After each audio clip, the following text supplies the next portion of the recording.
Hello, welcome to the Gail and Tammy show. I'm really proud of you. No, never mind. I was proud of you. You did good. All right, hi guys. So this month we are talking about Caregiver stress. And we know that can be a handful. Mm-hmm. You know, we also know that people are in this together, so it's not just one person who's affected, but it's whoever it would be in the community, and it's just ever so important to take care of yourself. Yeah. But I think, you say it affects multiple people, but it also makes people feel very alone. Yes, I would agree. I would totally agree. It does have a ripple effect, but yet despite the ripple effect, people still feel very singular. Mm-hmm. And like kind of they're sort of fighting the battle by themselves. Mm-hmm. Yeah. So we're going to talk about it. And there's a lot of stress that goes along with that. You know, you're in it with your partner, your family, your loved one, whoever, and there's a lot of stress. So how do you basically take care of yourself? Yeah. And I think what's nice is that we have Liz, who's our care coordinator here in outpatient, and she's going to be joining us. Yep. She's going to be talking about what's available, and that's important. Yeah, and maybe she can give us some tips of how to take care of ourselves. Yeah, we know we all need that. That's right. And maybe we can provide some tips. I don't know. Shall we? We can try. Like, we usually can't keep our mouths shut, so we probably will give some tips. She's talking about herself. It's all good. Whatever. All right, so next, come on back, and we're going to be talking to Liz Garnett, our care coordinator, facilitator coordinator at On With Life Outpatient. Yep. We'll see you soon, everybody. All right, be right back.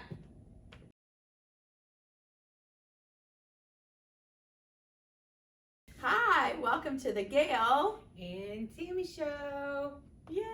Hi guys. Today we have Liz Garnett, and we are going to be talking about caregiver stress, burnout, all those kind of, well, I was going to say fun things, but that's not very fun. No. And we think this topic is relatively important because we have so many people who, one, have their caregivers, and you got to think about what a caregiver is, that ripple effect of, is it your spouse, is it your whatever, your loved one, your kids, your good friend, your roommate, whoever it might be.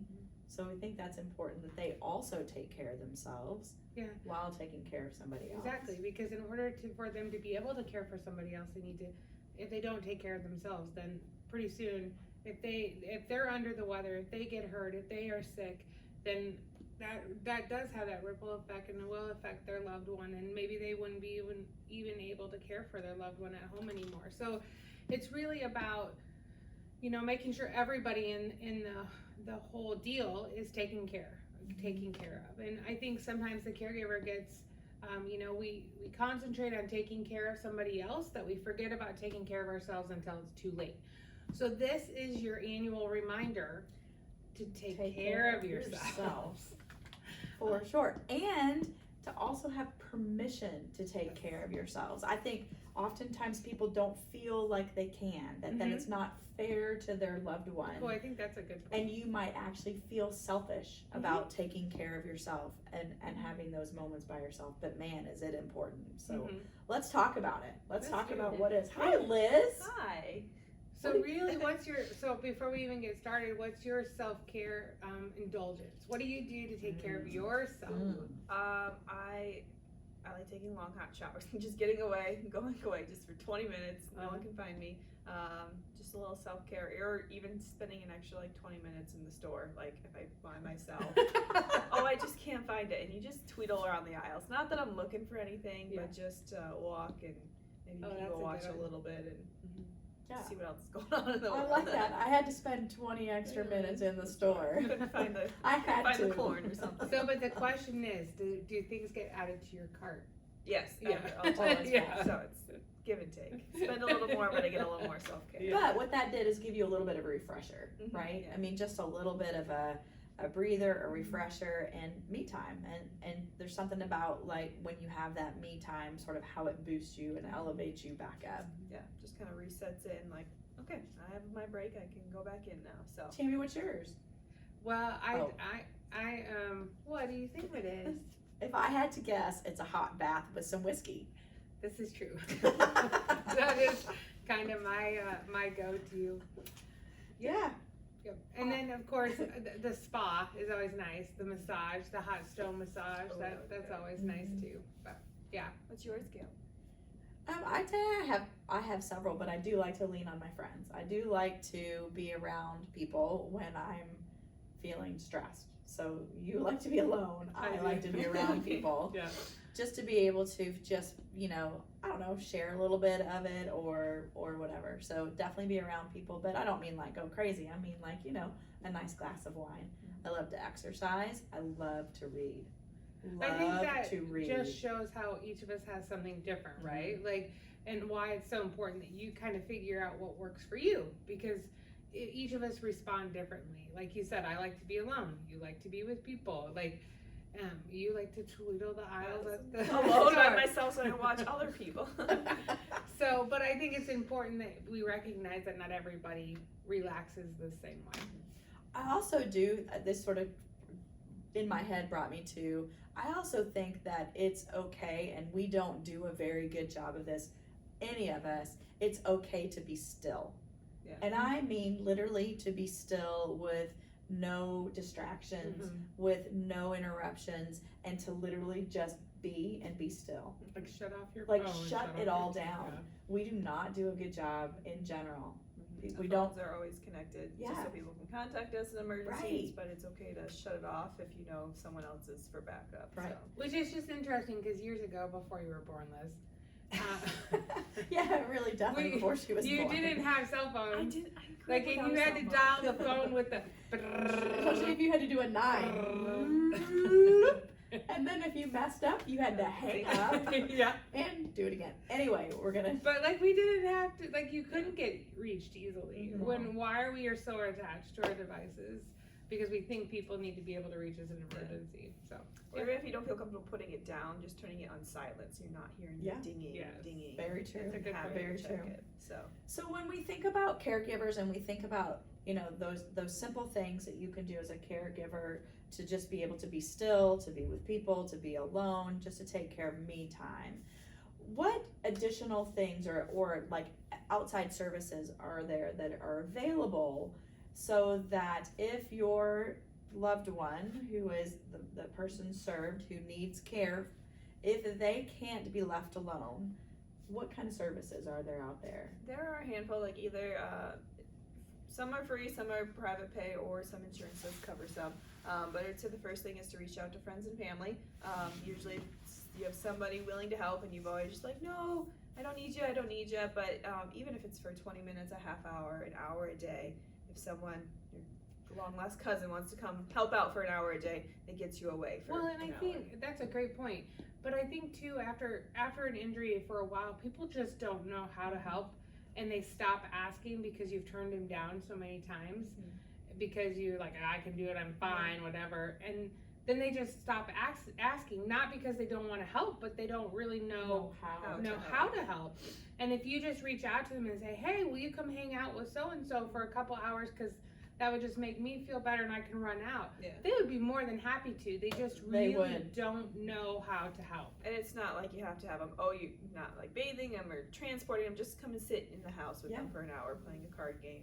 Doing a puzzle, simple little things. Or just like talking, just having a conversation. I think that is really key, is that, we also know that people's lives get really small, like their quality of life and even their friendship interactions get really small, because initially after injury and everything that's going on, you're just trying to survive. Yeah. And I think that is a great point. And, you have people who reach out, you have church people who would love, there's so often, what can we do? Take them up on it. When you get into your routine, take them up on it. Even if you can have an hour to yourself to be able to let people in. You've established your routine, you know the times that would work for you, and you just need to steal that time away for yourself. Yeah, it's church groups, support groups, anybody that you're connected with really in any way. You have that support group behind you, just reach out. And so there are some services like respite in some of the care facilities, right? So like, what is that? Well, there's respite that can be done in the home, that you pay a company to come in and sit with your loved one for however long you desire. There's also respite within nursing homes that you could, if you you have a trip out of town for the weekend, it would be calling and setting up with them and having your loved one assessed and making sure it's the right place that they could go stay for the weekend. That way you know they're in a safe environment for whatever period of time. And some of that's private pay, Yes. and some of that is covered. It Yeah. really depends. Most of the respite care is going to be private pay. That most of the time, it would be rare that you probably would be able to get respite care covered. But home health care, there are some people that would qualify for home health care. Depending on insurance, any long-term plans, but a lot of home health care companies in the area have different services. They have nursing, to therapy, to companion care, to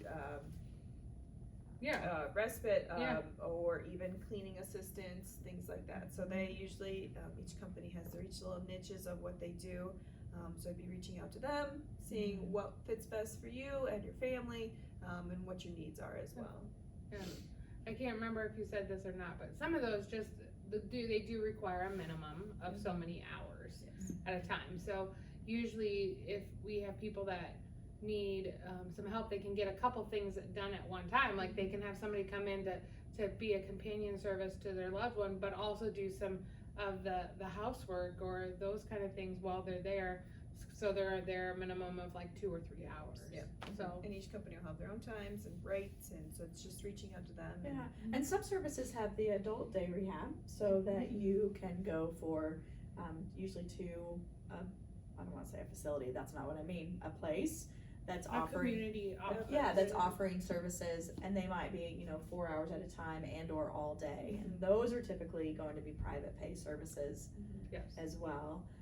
But, it might be a go up Monday, Wednesday, Friday, or go twice a week or something like that. Whatever's convenient, whatever is needed, so that as a caregiver, as a loved one, you get that time away. And it's also important too, I think, for the person that you're caring for to also have other interaction. And socialize them and get out. Socialization is huge. Yeah, Maybe help them with their self-care a little bit, seeing other people, getting out of the same routine, new things every day, so.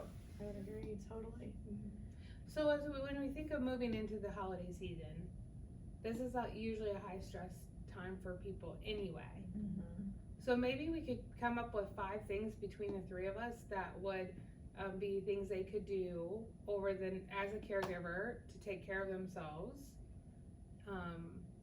as they move into the holiday season, but also use year round, of course. But maybe we could give 5 different pointers as we kind of wrap this up of things that they could do to take care of themselves. I think immediately off the bat is get outside, bundle up if you need to, get outside, and even if you go for a 10-minute, even if it's a brisk walk or just a slow stroll or something, 10 minutes, air. 10 minutes, down to the end of the block and back, slow, fast, multiple times, whatever it is, 10 minutes, but breathing in the entire time, breathing, walking, getting some air. Like the point of 10 minutes, more than likely you can leave your loved one for 10 minutes in most cases, not all cases, but in like being able to get them in a safe spot, maybe flip on the TV for them, it's okay to watch a little TV while you go to the end of the block and back.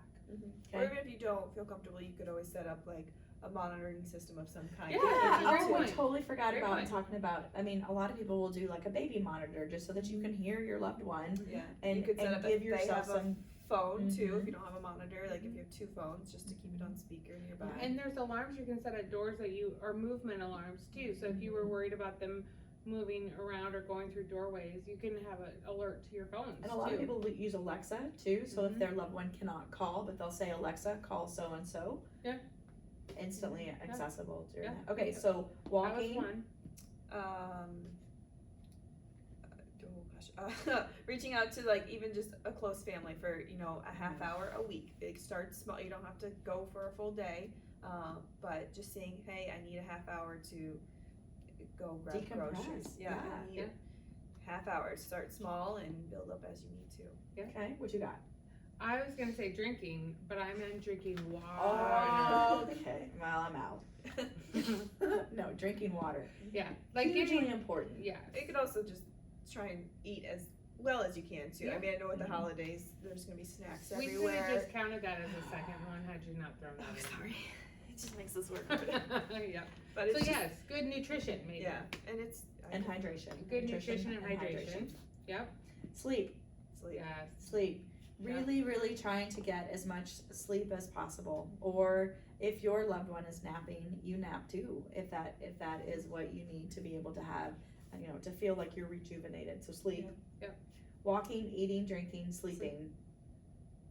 Having family. Family up. coming. Oh gosh, come on, guys. Between all of us, we can come up with one I more. got one. Okay. Do something to spoil yourself. Do something for yourself. Don't feel bad Get about it. yourself a You're present. not being Yeah. selfish. Just do something for yourself. I Yeah. agree. Like Yeah. just for you. Your guilty pleasure. Even if you like always make your coffee every day, but you go to the coffee place, Yeah. just spoil yourself Yeah. with Do Just a something little a little bit, yeah. extra. a little something. All right. I agree. Good job. Good work. Yeah. Good. Go team. Yeah. Yeah. Go team. And some of those things too, like if a family's coming to therapy, don't feel free to leave during therapy. Yeah. Take your time here. Yeah. If they're here for 45 minutes versus 2 hours, that's 2 hours Yeah. to yourself. 2 hours Sit to in go the car get and the read coffee. a book if Read you a want. book. Yeah. Get a Sometimes coffee. we've had some people who sit in the car and take a little snooze, and Yeah. that's okay. Yeah. It's I'm scared totally of waking okay. them up, but it's Yeah. okay. It's okay. You just need to have that me time, If it's extra cold out, you might want to leave the car on, keep it a little warm. Yes. but not in a garage. No, Make sure it's not out in in a open garage. air. Yeah. For be sure. safe. Be safe about it. Well, guys, we appreciate you being here with us. I think it's ever so important to take care of yourself, to take care of your loved one, but to also take care of yourself. And you find the thing that works for you, works Yeah. best for you. Know that there are services out there for your loved one and for you, and really make sure that you tap into those. We would always be happy to help refer you on or to give you insight into that. And they could call 515-289-9696, and we can help you with some of those services. Yes.